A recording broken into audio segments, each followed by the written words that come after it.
Zoe. I am your guest lecturer for today. I'm really happy to be here, and I really hope that you find this lecture useful and interesting. If you have any questions after the lecture, or if you're thinking about doing your assessment in this area, I'm very happy to reply to any questions or comments. So you can just send me an email. My email is going to be in a couple of slides' time. Thank you for inviting me, and enjoy. So this week is week 5, and the lecture that I am giving is on digital influencers, the rise of YouTubers and micro-celebrities. Just for your reference, this pictured here is Evelyn from the internet, who is a great YouTuber and someone who I have met a few times during my research. So as I said at the beginning, my name is Zoe Glatt. I'm a PhD researcher at the London School of Economics in the Department of Media and Communications. And I am researching the labour and lived experiences of social media content creators within the online video influencer industry. Specifically, it started as a project looking at YouTube, but as it's gone on, it's ended up being about all sorts of other platforms as well. And there's my email address there. As I said at the beginning, please feel free to email me if you have any questions or would like any help. And there's my Twitter, and also the Twitter of the LSE Digital Ethnography Collective, which I run, which is a group that talks about digital ethnographic methods. We have a few resources that, if you're interested in ethnography, you might want to have a look at. If you check out our Twitter at the top there, there's a reading list, a very extensive reading list for digital ethnographic resources. And we also post our sessions on YouTube, which might help you out a bit. So in today's lecture, I'm going to talk about a few different things. I'm going to be talking about existing literature in this area, and also interspersing it with my own research and case studies. So I hope that that will be an interesting and informative way to approach the topic. To start, I'm going to be giving a broad introduction to research on the rise of influencer, or on the influencer industry, and social media content creation as a job. It's worth saying here, it being explicit, that I'm studying the labour of content creators, so specifically their experiences, which is why this lecture will focus quite strongly on this as a job for people, and the influencer industry as a new creative industry. Then I'll be giving an overview of my own research, so you can get a sense of how I'm approaching this topic, which will include some detail on the theoretical approaches that I take, which are critical feminist research on influencers and the intersectional critical race technology studies approach. The good thing about this is that it ties quite nicely into this course in terms of the sorts of questions that you're interested in discussing, to do with inequality and representation. So I hope that that will be useful for you, and also will provide you with a sort of example of how research is being done at the moment in this sort of area with this sort of theoretical framework. And finally, I'm going to be going through in-depth case studies on inclusions and exclusions in the influencer industry. This is coming from my own research, and I'll also be drawing on some other literature here. I've split this into sociocultural, technological and commercial realms, which I think is quite a neat way of kind of breaking down some of the different issues in this industry, and in thinking about social media more generally. So over the last 15 years or so, we've seen the rise of a new cross-platform creative industry, dubbed by Cunningham and Craig as social media entertainment. This industry is made up of a mature infrastructure of diverse and competing platforms, such as Instagram, TikTok, Patreon, Triller, Facebook Watch and Twitch. In the Western context, there's also a mature separate infrastructure of platforms in the Chinese context, which is also very fascinating, but I study the Western context specifically. These platforms combine online video and social networking affordances with opportunities for entrepreneurial content creators to generate revenue. It's useful for me to give you a couple of definitions from the academic literature to frame this week's topic. If you want to talk about these terms in your assessment, then it's always good practice to use definitions from academic literature rather than popular journalism or somewhere else. So firstly, we have internet micro-celebrities, which was a term coined by Theresa Senft in her 2008 book Cam Girls. In a later piece in 2012, she defines micro-celebrity as the commitment to deploying and maintaining one's online identity as if it were a branded good, with the expectation that others do the same. So just to unpack that a bit, the point that she's making here is that in the context of social media platforms, people practice self-branding. And what that means, that doesn't just apply to professional people, that's everyone who uses social media. So an example of that would be if you think about when you post pictures on Instagram and you think about how you sort of edit the pictures or choose how to present yourself. You know, you don't just put everything on Instagram, it's a selected kind of exercise in self-branding, as Senft would put it. That's what she means. But secondly, and more recently, we have influencers who are who are an extension of the idea of micro-celebrity. So Crystal Aberdeen defines influencers as everyday, ordinary internet users who accumulate a relatively large following on blogs and social media through the textual and visual narration of their personal lives and lifestyles, engage with their following in digital and physical spaces, and monetize their following by integrating advertorials into their blog or social media posts. So in short, internet micro-celebrities can be anyone who practices forms of self-branding online, whereas influencers are people who do this explicitly for money and as a career. Not that we necessarily need them, but here are some statistical justifications for the importance of researching YouTube, social media platforms, and the influencer industry more broadly. So firstly, the global influencer marketing industry has grown exponentially from $1.7 billion US dollars in 2016 to $6.6 billion in 2019, with an anticipated increase to $9.7 billion in 2020 prior to the COVID-19 pandemic. Secondly, with over 1.9 billion logged in users each month, 500 hours of content uploaded every minute, and over 1 billion hours of content watched daily, YouTube is the second most popular website in the world, preceded only by its parent company, Google. Those are numbers that it's kind of impossible to even imagine. But I think 1 billion hours is the equivalent of 10,000 years. So 10,000 years of content are being watched daily on YouTube, which is mad. Thirdly, the top 10 highest paid YouTubers earned a combined $162 million in 2019, which is just an example of, you know, the wild success that some people, a small minority of people, are able to achieve in this context. I know I'm focusing specifically on YouTube in a couple of these, and that's just because my research is mostly focusing on YouTube. But of course, the broader influencer industry is bigger than just YouTube, and a lot of people are making a lot of money on other platforms as well, like Instagram and Twitch. And finally, social media and gaming is currently the fourth most popular career aspiration amongst 7 to 11-year-olds in the UK. And according to the Drawing the Future report from 2018, for more and more children and young people, online celebrities and YouTube gaming vloggers have taken the place of TV and movie stars.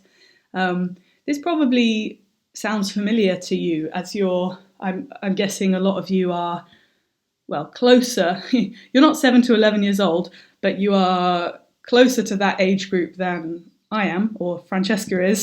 So it might not be as surprising to you that it's such a popular career aspiration for young people now. But for a lot of older people who have researched this area before, well, there aren't actually that many who have researched this area before, But this is quite a surprising statistic, basically, for people who are doing creative industries research. Because, I mean, creative industries research is much broader than social media. It includes things like television and film and fashion and design, any kind of what we might call cultural industries. So the fact that this particular area, social media and gaming, is the fourth most popular career aspiration is striking. You know, it's of interest because it means that there are a lot of people coming up who think that it's going to be a cool thing to do for a job, basically. So it really matters if it is in fact not that cool as a job, or if there are problems with it as a job. I just want to give you a brief overview of my methodology in my research. So I'm in the fourth year of my PhD. I've been doing this research now for 3 years. But also before that, I wrote about YouTube for my undergrad and my master's as well. But during the PhD, I have a few different methods. So I do, first it's important to say this is an ethnographic project. I don't know how familiar you are with ethnography as a method, so I'll just take a minute to explain what that means. Ethnography is a method that comes from anthropology originally as a discipline, which is my original discipline, but now a lot of different disciplines use ethnography as a method. And basically the method of ethnography is that you go and spend a very extended period of time in a particular culture, at usually more than a year. It can be multiple years, and you kind of live with people and do the things that they do. So it's called participant observation. You're a participant observer. So you are kind of trying to embody the practices of the people that you're studying in order to better understand the world from their point of view. So in the case of studying social media influencers, it's quite tricky because there's no one place that they exist. They go to industry events and stuff, which I go to in London and in LA, but they mainly kind of exist online. That's where this culture originates from. So that's where the digital ethnographic aspect comes in. So in terms of digital ethnography, I spend a lot of time on different social media platforms, sort of observing videos and comments and participating in conversations. But I also practice autoethnography in the form of becoming a YouTuber myself. I did that for 1 year of my research. And the point of that was to try and kind of really understand what it feels like to try to build a following on YouTube and to put yourself out there online, you know, to film, edit, and put yourself out there for people to consume and to comment on.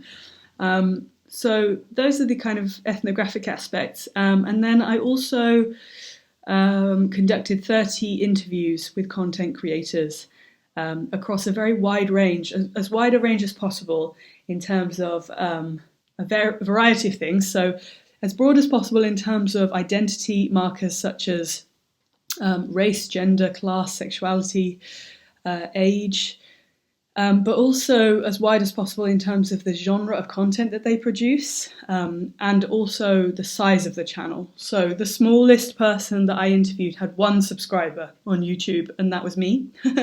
And the biggest person I interviewed had 2.5 million subscribers. So I got a pretty broad range in terms of, you know, going from amateur to professional influencer.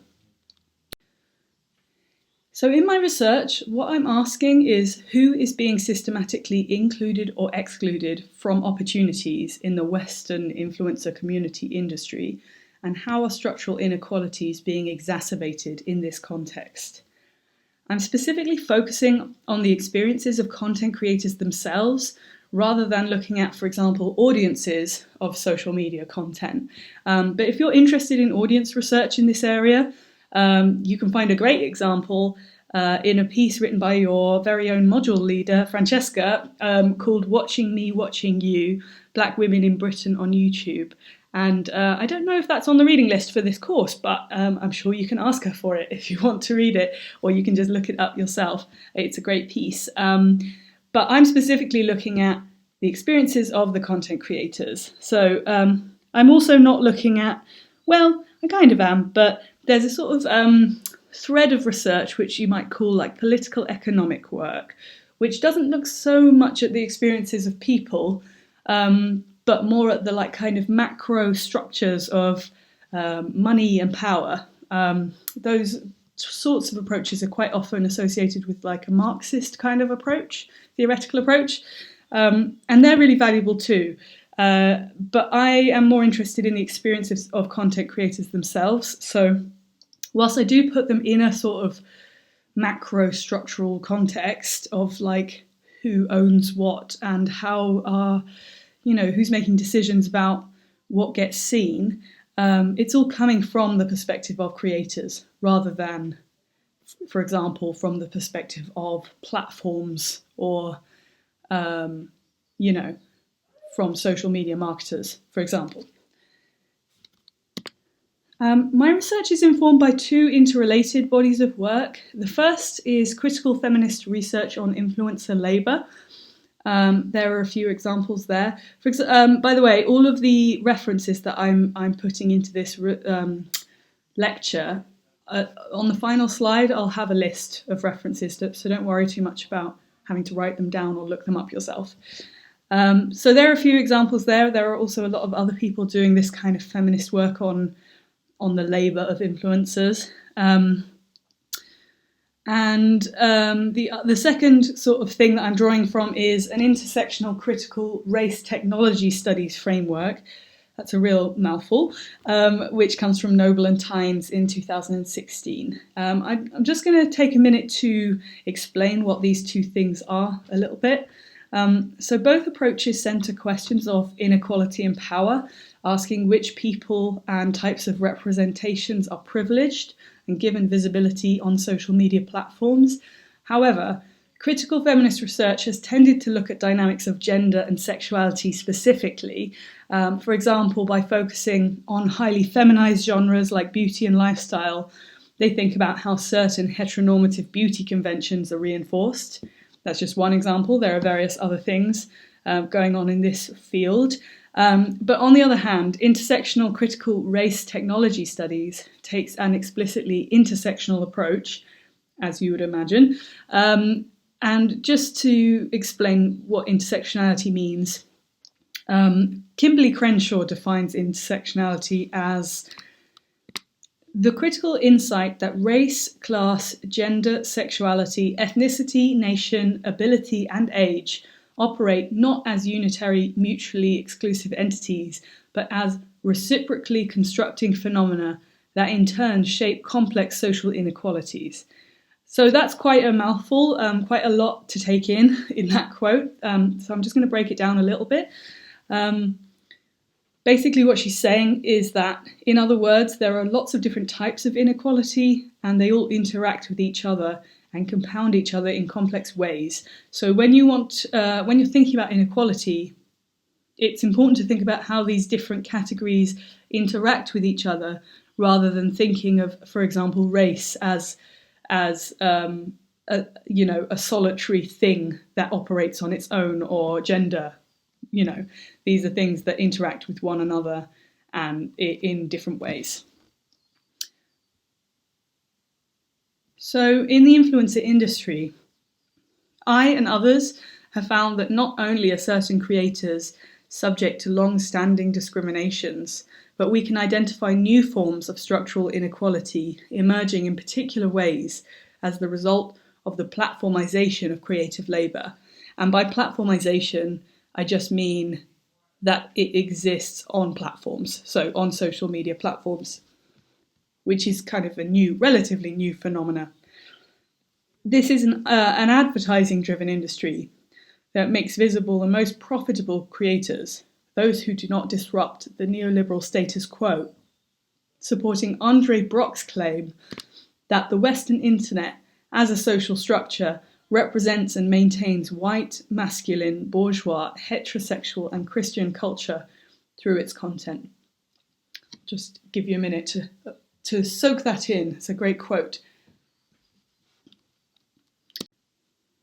As I mentioned before, This research is situated within the broader context of earlier research on creative labour, which means the working conditions of people who work in the cultural industries, such as television and film, fashion, design and publishing, shifting patterns of employment in the cultural industries away from stable structures, and the emergence of the neoliberal worker subject, as they call it, who is entrepreneurial, flexible, self-directed, always available to work, has been the topic of much academic scrutiny since the 1990s. Studies of this type of work have highlighted a number of common features, such as, okay, this is a long quote, but it's a very, very useful quote in terms of what it does. It basically summarises all of this research that's been done. So, bear with me. So, this labour tends to have a preponderance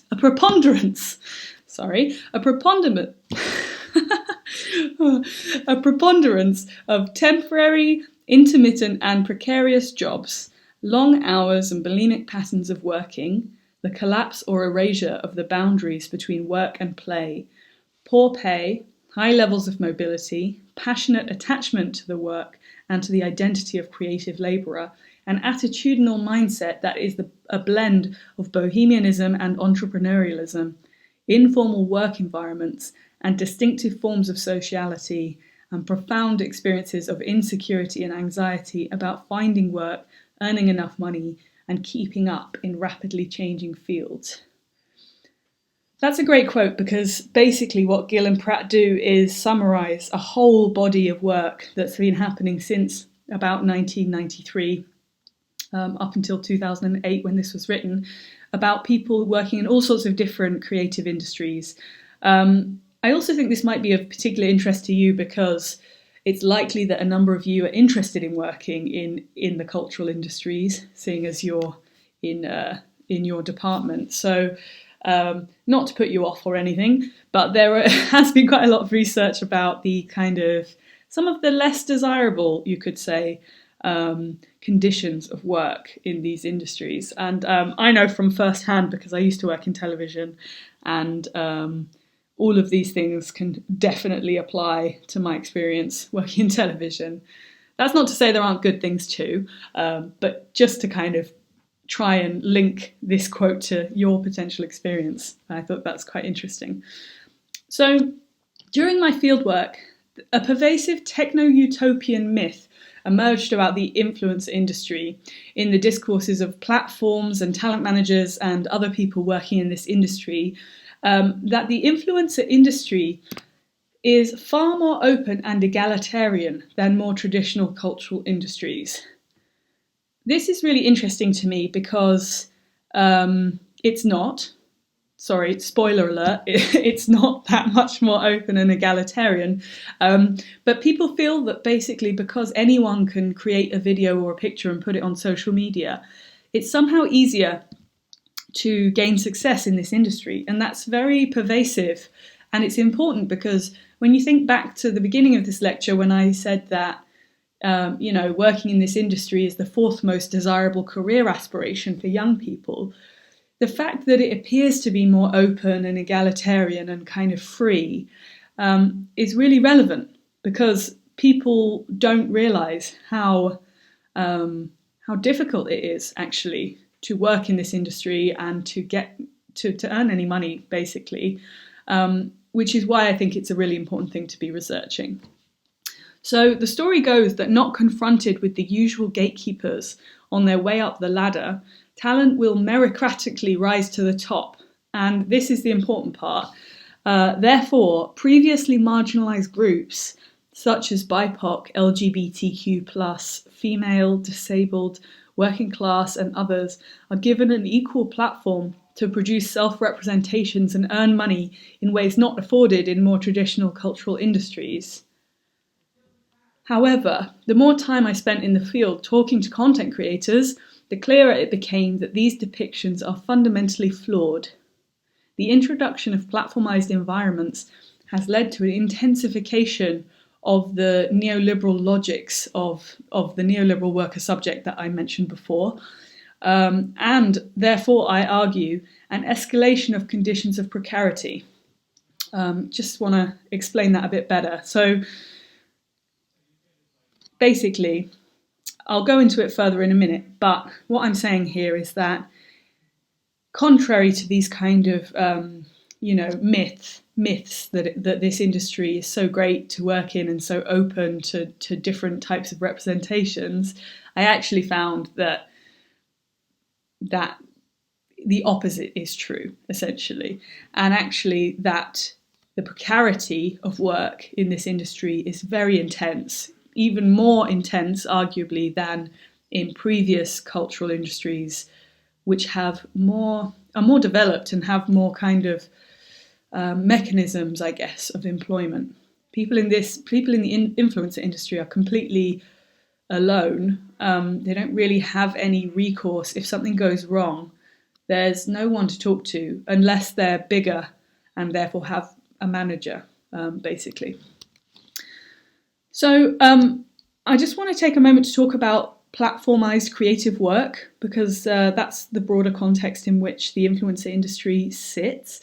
So some noteworthy commonalities across platformized cultural industries include extreme levels of datafication, whereby analytics and metrics become increasingly central to success. And this results in the popularity principle, as Jose Van Dyke calls it, which is an ideology that values hierarchy, competition, and a winner-takes-all mindset. The primacy of algorithmic recommendation and the need for cultural producers to be visible to platform-specific contexts. Complex, fragmented working environments involving multiple platforms, each with distinct socio-technological arrangements and challenges for creators. Increasingly individualistic and risky labour conditions in unstable platform environments, paired with fewer legal protections and further challenges to collective action and unionisation. And finally, a necessity for cultural workers to align their self-brands with those of commercial platforms, shaped most significantly by the interests and values of advertisers, leading to an escalation of structural inequalities. And here are just some examples of the scholars who have talked about that. So that's the end of part one, where I tried to provide you with a kind of overview of some theoretical frameworks and some of the literature about the influencer industry and about micro-celebrities. In part two, I'm going to be turning to specific case studies from my own research and also from other research that I hope will give you a more sort of grounded understanding of how you can actually apply some of these theoretical approaches to real life situations, and hopefully that might give you some inspiration for your seminars, but also for your own research, thinking about your own research projects either in this module or in other modules.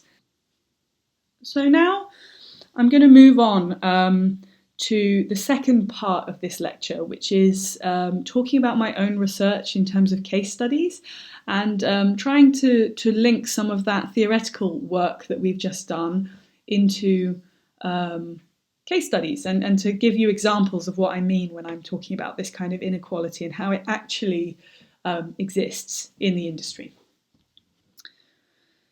So I want to start with the sociocultural exclusions. For this part, I'm drawing from my fieldwork at Summer in the City, which was the UK's largest online video industry and fan event until VidCon UK started in February 2019. Both of these are events that I've gone to multiple years in a row for my research. And this picture here is one that I took at Summer in the City 2019. This is quite a standard view at these sorts of conventions. It's fans queuing up to meet their favourite influencers and take pictures with them in a very ugly, stark room in the Excel Centre. It's pretty grim there. So conventions like Summer in the City and VidCon are very important spaces for content creators trying to further their careers. not only are these spaces where creators interact with their fans and one another, but also industry professionals like talent managers and marketing executives. Marketing agencies often make decisions about which creators to invite onto brand campaigns on the basis of who is invited as guests to these conventions. So it's really important whether you're invited or not. Basically, you're kind of on the inside of the industry or you're not. There are complex intersections here between economic opportunities and what you might call cultural fit. During the course of my fieldwork, it became apparent that the industry inner circle of creators in the UK is made up of predominantly white middle-class creators. In turn, this group of white creators draws particular fans to the event who are also mostly white and middle-class teenage girls. So there's a catch-22 here, which is that the fan bases of BIPOC and working class creators are not attending these events. And so there's less demand for these creators to be invited as speakers, and this kind of snowballs into an effect where most of the people at these sorts of events, which are significant opportunities in terms of who gets given money, essentially, who gets invited onto brand campaigns, they're just dominated by a particular demographic of creators and fans. I saw the same dynamics playing out at VidCon USA, which I have been to a few times. It's the world's largest online video convention with 75,000 attendees in 2019. It's a really huge event. Very similar type of situation happening. So one of my key participants is Taha Khan, who worked as the panels coordinator for SITSI in 2016, 17 and 18. In his job as the panels coordinator, he basically chose who got invited to the event and how they were broken down into different panels, because most of what's happening at these events are basically, 4 or 5 creators on a panel discussing a particular issue. And there are lots of different panels that happen throughout the weekend. Taha feels very passionately about increasing the diversity at SITSI, but in our interview he described the struggles that he had faced. So, as he put it, there were a couple of non-white creators who would come to SITSI and just feel very alienated and then just not come again, and also tell their social group that SITSI is not a place they want to go, mainly because what was happening was that entire cohesive social groups from white communities were coming. So you had all of the white vloggy creators and all of the white gaming creators and XYZ, right? But then when it came to diversity, people were being plucked from very different social groups. And so you didn't have any friends, and it created a very bad dynamic in the green room. I think this is an interesting quote and one I wanted to share with you because it kind of highlights something quite subtle, which is, it's not that subtle, but usually when people are talking about inequality, they'll kind of look at the sort of, maybe take a more political economic approach, which might look at the money, where the money is, and that's really important too, and I'm going to talk about that in a minute. But there are also these just more insidious cultural forms of exclusion that are happening. So basically, if what he's saying is that non-white creators, and he also said in a separate part of the interview, working class creators, didn't really feel welcome at these events because they didn't have any friends there. And so they just weren't as inclined to go. But the problem there is that the people who get invited are then introduced to a lot of very influential people and are given a lot of opportunities.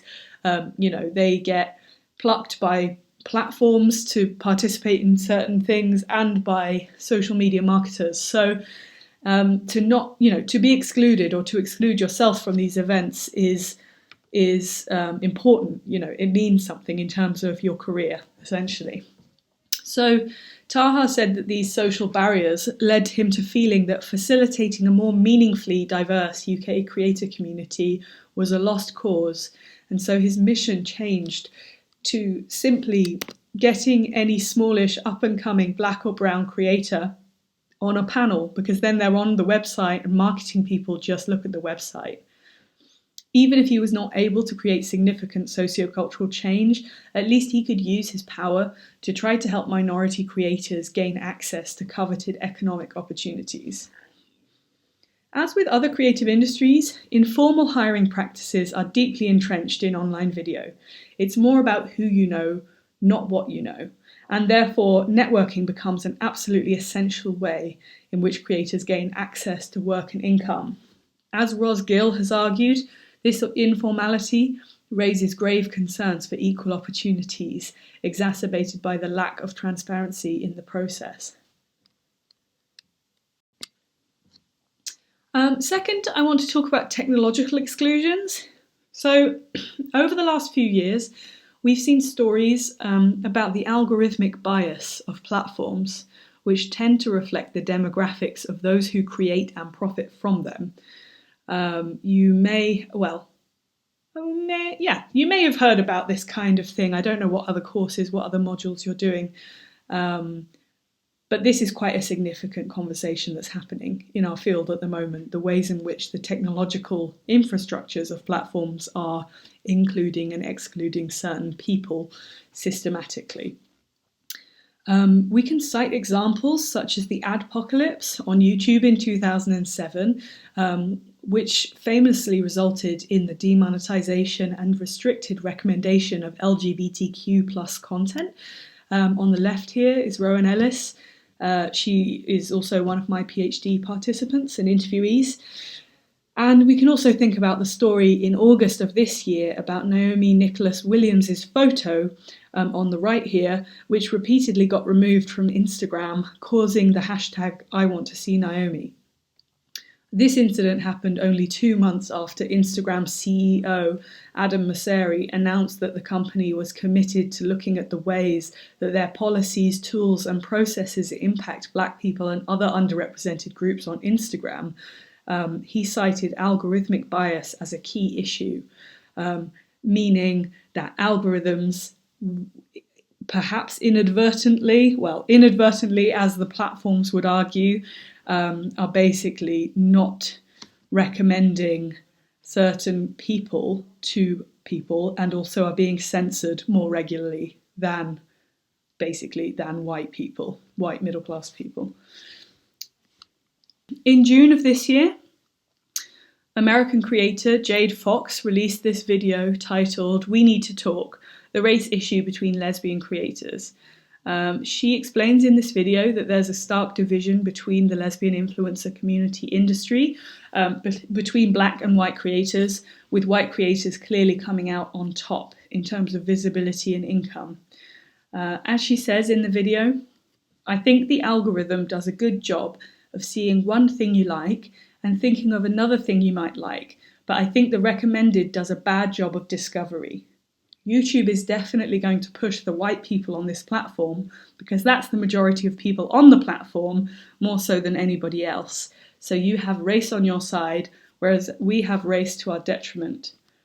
Personally, I think it's backwards that the whole LGBT movement would be nothing without us, yet when you go look within the LGBT vertical of content on YouTube, you seldom see us." I think I chose this as an example of this point because I think it highlights the intersectional nature of these sorts of technological exclusions quite well. Because the LGBTQ plus group is already targeted by platforms, right? So with the apocalypse, as I said before, LGBT creators were regularly being demonetized and also age restricted, which means that they're only recommended to certain people above a certain age, which means that they lost out on a lot of revenue and visibility. But what Jade here is saying is that on top of being LGBT and having all of those restrictions, she also faces racial discrimination from the algorithm, as well as from audiences, but that's a separate issue, in that she is recommended less often than her white counterparts. And the really tricky thing here, and the interesting thing, the thing that makes this a difficult question, and a question of interest to media and communications and sociologists, scholars, is that there are really complex things happening. So it's not necessarily, we would hope, that platforms like YouTube or Instagram are actively choosing to depreference Black creators, for example, although that could be the case. I'm not saying that is not the case, but arguably that's not the case. But there's a complex set of things that kind of come together to create these kinds of inequalities. So the algorithm isn't really programmed in a way that is like, it doesn't think for itself. It basically just recommends things that are being watched.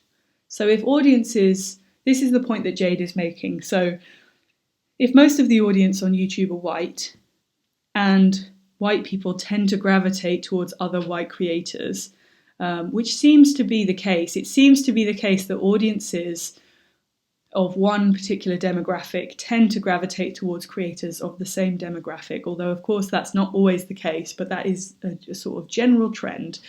Then the group, in this case, white people, are kind of dominating the platform, watching mostly white creators. Then white creators are being picked up by the algorithm because the algorithm is seeing that those creators are getting the most views, so they recommend those videos to more people.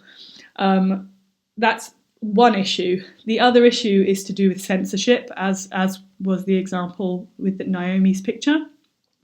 That's a separate issue. When there's active censorship happening, like with Naomi's picture and also like with the LGBT content, that is much more actively, like that's an active editorial choice on the part of platforms, which requires sort of a different set of questions. But as I hope you can see, this is really complicated stuff, and it's a massive conversation that's happening in our field at the moment. So if you're interested in learning more about these sorts of technological exclusions, then I really recommend that you read there are 2 readings on your essential readings for today. One of them is the book Algorithms of Oppression by Safiya Noble, which I know is mentioned elsewhere in this module. It's a really great book, specifically about, well, as it sounds, specifically about the exclusionary nature of algorithms. And she's talking, well, you should read it, it's really good. And the other one is an article, so it's shorter. It's called Anxiety, Panic and Self-Optimization, Inequalities and the YouTube Algorithm by Sophie Bishop at King's College. That one is specifically about YouTube creators, so it's much more particular to this week's topic. Both of these readings take an explicitly critical approach, thinking about the sociocultural ramifications of algorithms, which is a really interesting topic to dig into deeper if you're interested for your assessment or whatever. So finally, I want to talk about commercial exclusions. You might recognise Victoria McGrath here. She's called In the Fro. She's a really good example of your kind of standard sort of normatively beautiful white blonde woman who is highly branded. She gets a lot of very big brand campaigns. She's the brand ambassador for Bulgari and all sorts of other high-end luxury brands. She posts a lot of content like this, which are really sort of polished adverts, essentially, for brands. So whilst I'm critical of the influencer marketing industry in a broader sense as a neoliberal project that promotes capitalist accumulation and competition, brand collaborations are the primary and most lucrative revenue stream available to content creators. There are other ways that content creators make money, lots of other ways actually, through, for example, AdSense revenue, so adverts put on their videos, crowdfunding like Patreon. Creators sell merchandise and do tours and live events. They sell books, all sorts of other things. But brand collaborations, like as in sponsored content, is by far the most lucrative and makes up the largest chunk of income for most content creators, most professional content creators. So it's really important who is included or excluded from these opportunities. And as you can imagine, there are systemic inequalities in who gets invited to work on brand campaigns. One of my interviewees was Jo Burford, who is the head of creative solutions at a top-tier influencer marketing agency called Whaler. I asked her whether she thought there was a diversity problem in social media marketing, and she answered that she gave a very interesting answer, I thought. She said that there is a great deal of diverse talent across social media platforms, as we know, but are they being monetized? Are they the ones that get picked for panels? I think that mainstream brands have a hell of a lot more to do. Now, I don't think it's the leadership people. I actually think if you were to pull over a senior director at Unilever or P&G and ask them about diversity, you'd get a really good answer from them. I think it's not top down. The middle managers are really to blame. A lot of them want to play safe and want to get promoted. And I think that they have an unconscious bias towards safe campaigns. And when I say safe, I mean pretty blonde girl holding my product sitting on the beach. They've seen it work before and they want to do it again. That struck me as a really important quote because what she's kind of alluding to the fact that these people who work in this marketing context, it's not necessarily that they're explicitly, racist or anything like that, although they might be. It's more that there's a kind of structure there which is, of course, to do with capitalist accumulation, making money, making profit. That's what they do. That's their job. And there are complex sociocultural reasons why certain types of people, for, as the example here says, pretty blonde girl holding my product sitting on the beach, is kind of quite a certain way to make money for an advertising campaign. We have seen change over time, particularly in response to things like Black Lives Matter and other things. Actually, there's a great piece also that Francesca wrote about woke-vertising, which is brilliant. I don't know if it's mentioned on this course, but you should definitely go and read it if you're interested in this topic. Basically, there are various brands and things that are starting to realise that it is important to have more diversity in their advertising and certain types of messages, but more progressive messages. But even when that does happen, we always have to be critical of the fact that the only reason why a brand would be doing that basically is because it makes them look good and it makes them more money. So we should always be suspicious about the reasons behind progressive messaging. But anyway, the reality is that most of the time, advertising is very, very heteronormative, very white, very middle to upper class, and that is certainly the case in the influencer marketing industry.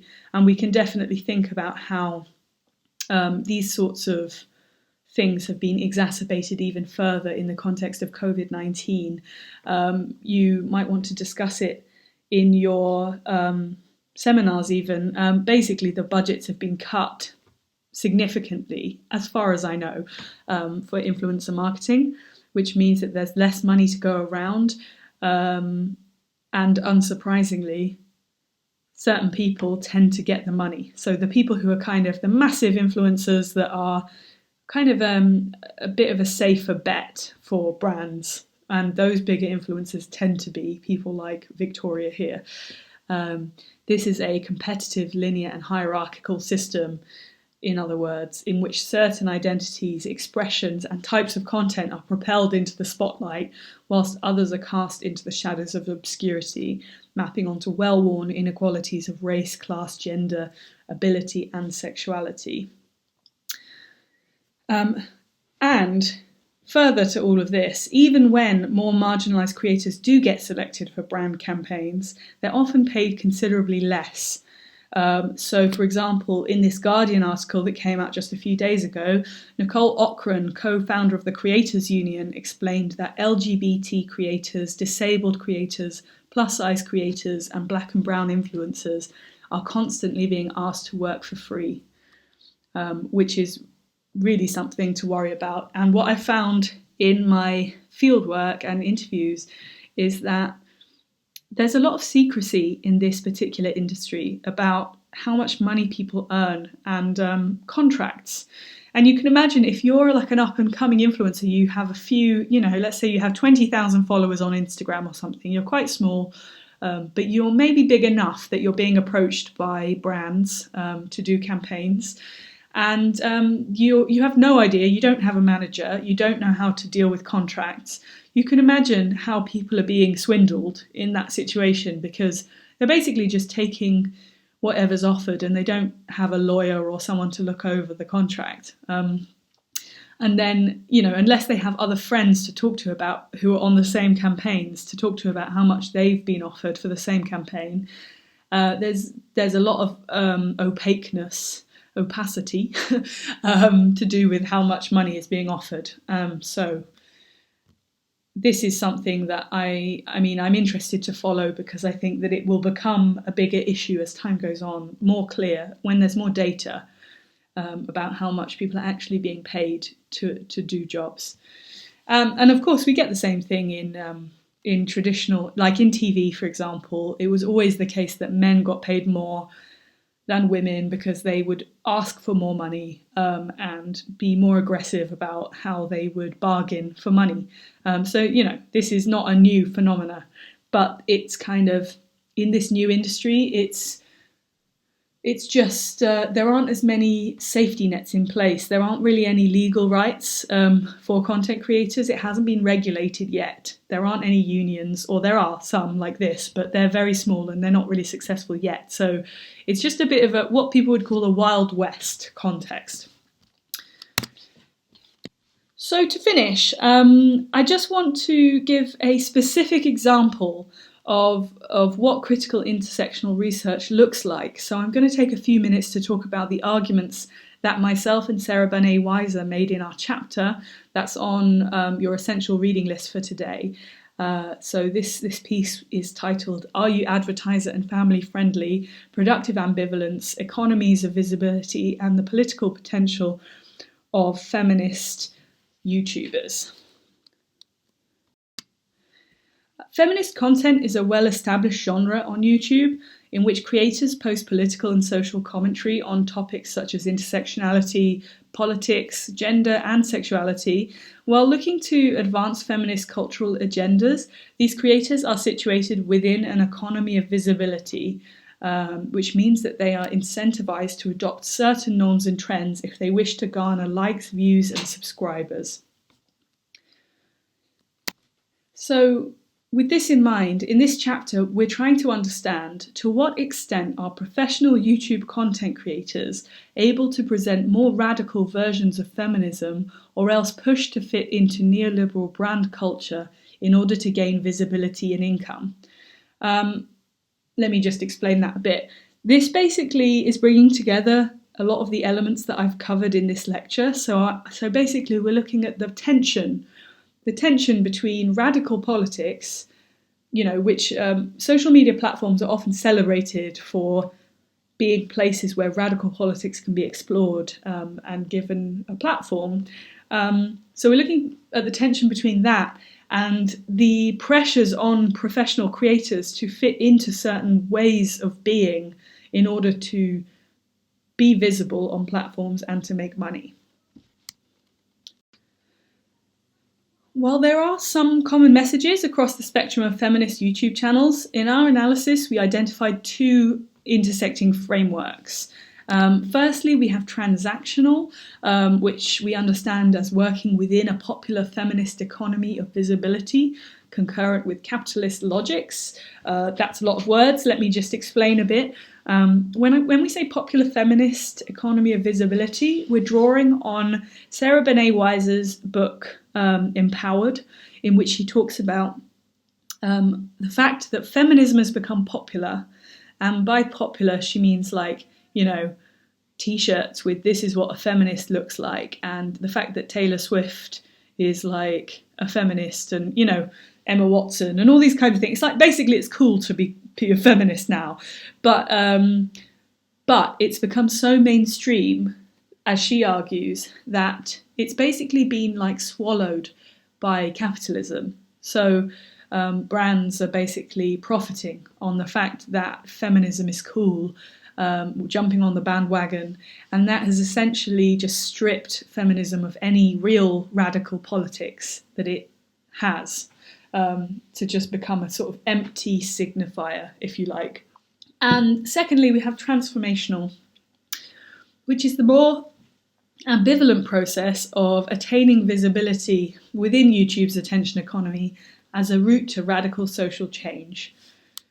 I'm going to explain those two with some examples. So, an example of the transactional framework is this video by Dublin-based content creator Melanie Murphy, which is a sponsored video for the brand Always, in which she is merging safe feminist politics with corporate sponsorship.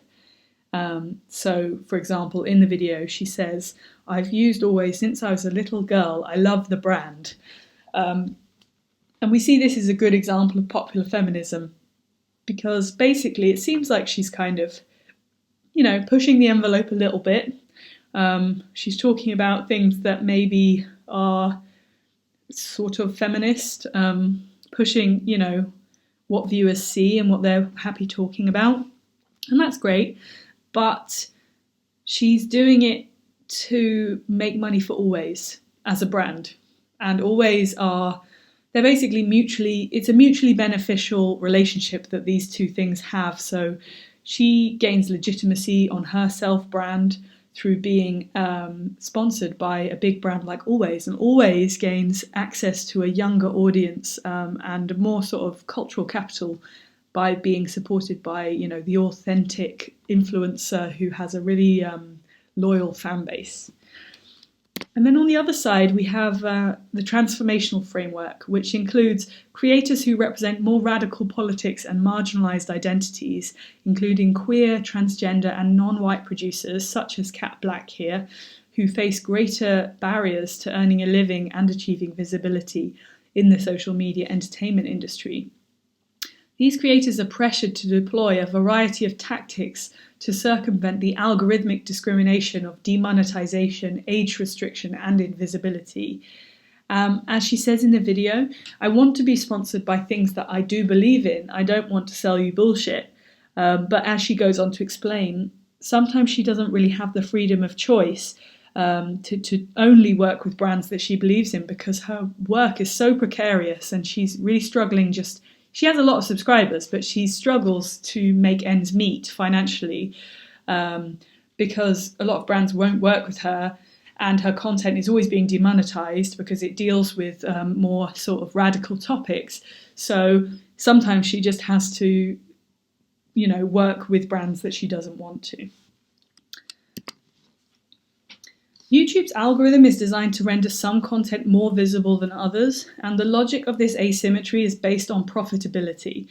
In this chapter, it's important to say we're not critiquing any individual creators for participating in this system, but rather the structural factors of this industry that embraces certain people to partake in brand cultures whilst denying this opportunity to others from more marginal identities.